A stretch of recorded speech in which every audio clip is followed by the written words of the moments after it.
Greetings, I'm Rose. I like coffee and sewing. Welcome back to my sewing cave. I'm wearing the Vanessa Pouzet Wanted Tee. We're going to recreate this 1970s Prairie dress. This is a multi-part video series. Today we're going to go over the base alterations to create an exposed facing, along with this opening for the lacing, and then also making sure that it hits us at the waistline. The base pattern is from lacala.com, and you can enter your own personal measurements to get a pattern drafted to those measurements.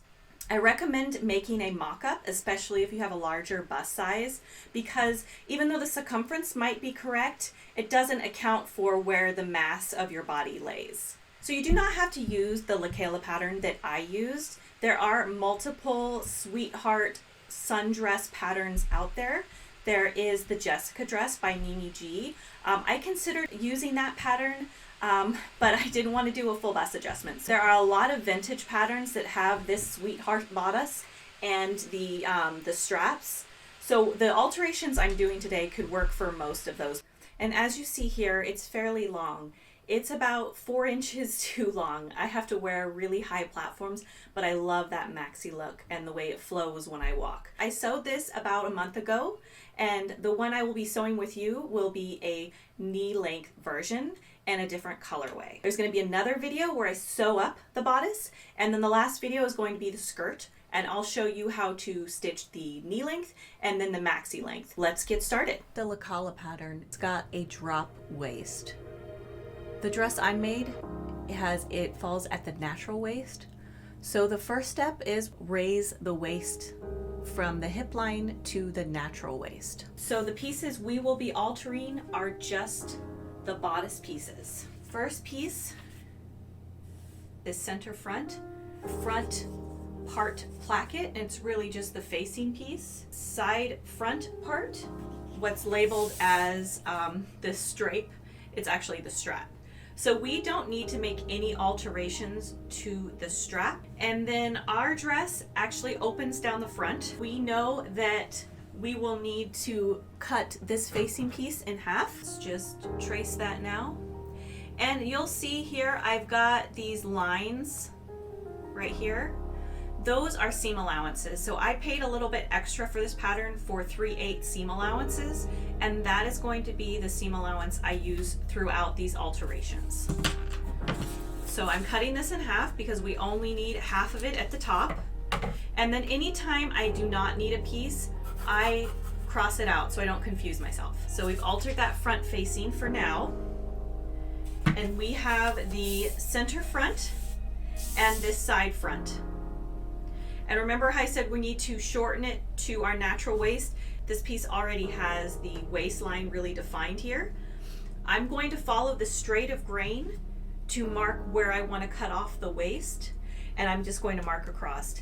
And I'm not marking it at exactly the narrowest part. I'm kind of estimating because I know I'm going to need a 3/8 inch seam allowance above it.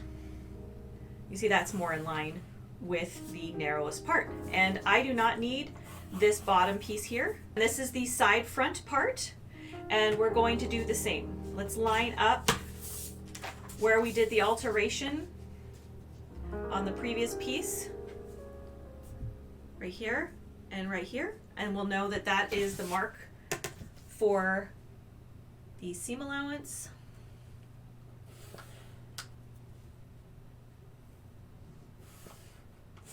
And then we know we need to get rid of that. Now the back pieces, we have the side back part and the middle back part. This is where the zipper is going to be installed. And then we have the facing. We do not need to make any changes to this facing right now, but we do need to make the adjustments for shorting the waist.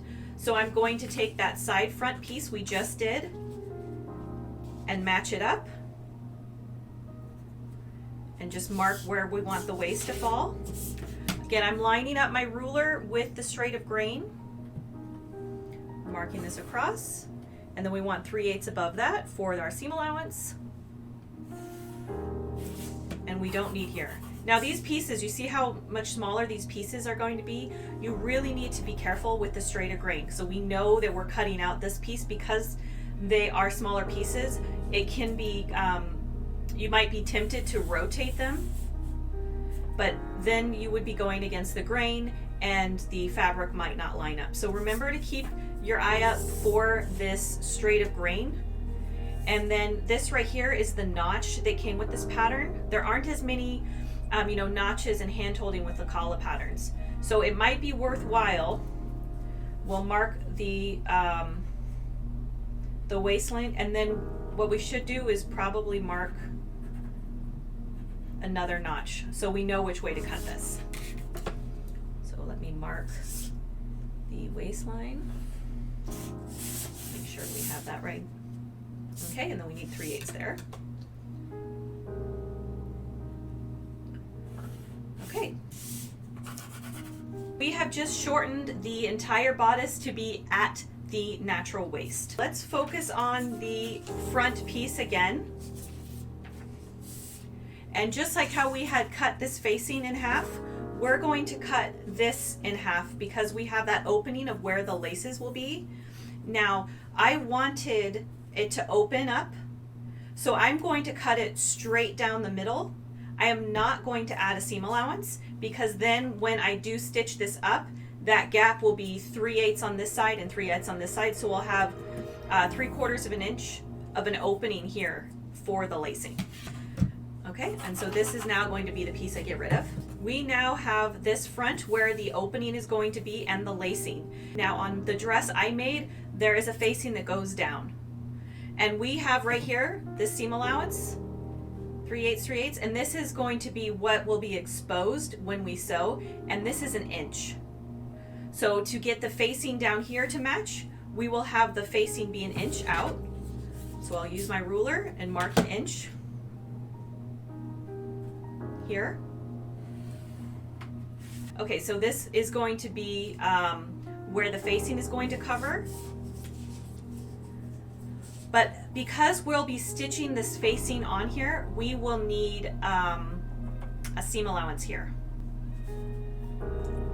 So I'll add my 3/8.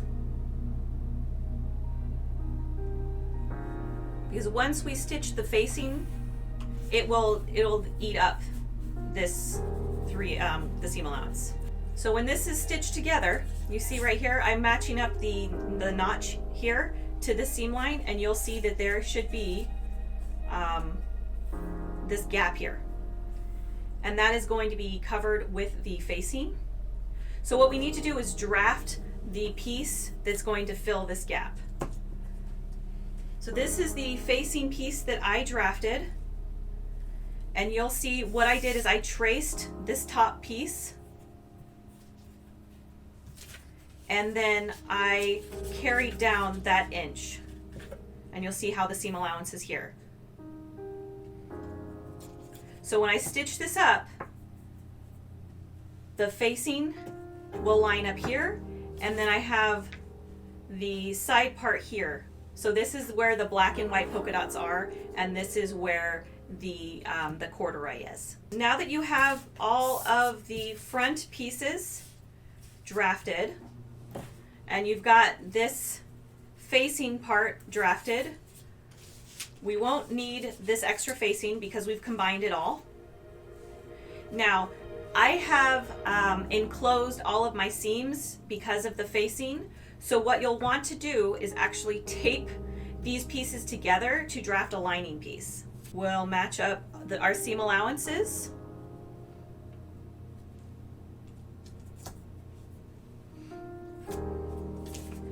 And we'll overlap the seam allowances here. You see how we have this opening here? This is like a dart that has been converted into a princess seam for the corduroy in the front, but I'm going to leave this as a dart for the lining. So you see how I've just taped those pieces together?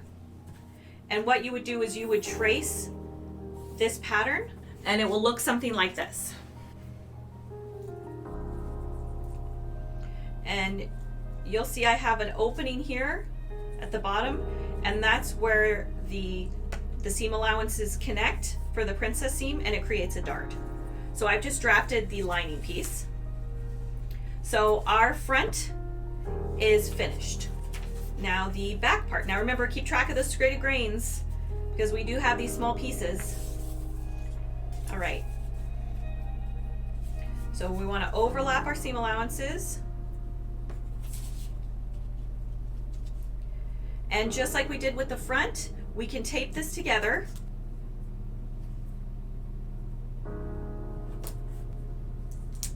And then we would trace around, and this would now be our back lining piece.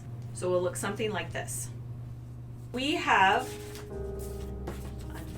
untape all of this.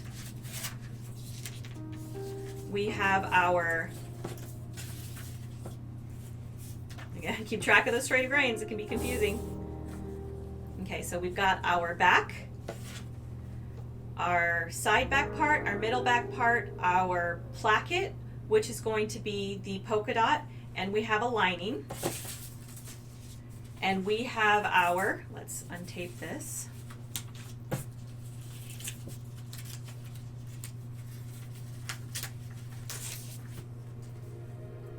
We have our center front, which has been cut in half. We have the side front, and we have the facing now.